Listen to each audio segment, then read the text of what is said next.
Thy kingdom come, thy will be done, in earth as is in heaven. Matthew 6, verse 10. What did Jesus mean when he taught his disciples to pray, thy kingdom come? And what is meant by the frequently used term, the kingdom of God?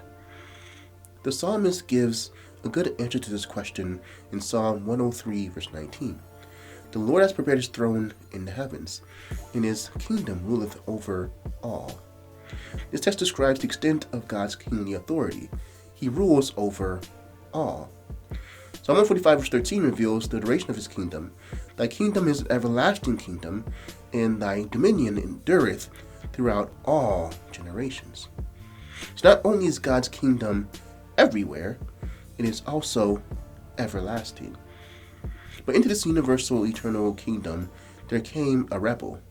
He said, I will exalt my throne above the stars of God, and I will be like the Most High. And eventually, this rebellion centered in on the corner of the universe we now know as Earth. And this posed a problem for God, humanly speaking.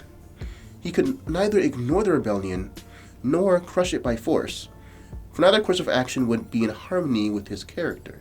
So he decided to send his representative, Jesus, his only son, in an effort to win back the loyalty of those who had followed the rebel.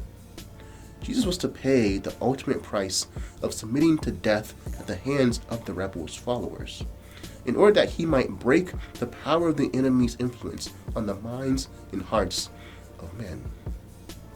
It is the ultimate objective of God in his Son that their will be done on earth as it is in heaven.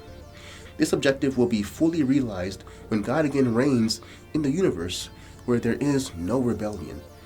In the meantime, the kingdom of God's grace is now being established as day by day hearts that have been full of sin and rebellion yield to the sovereignty of his love.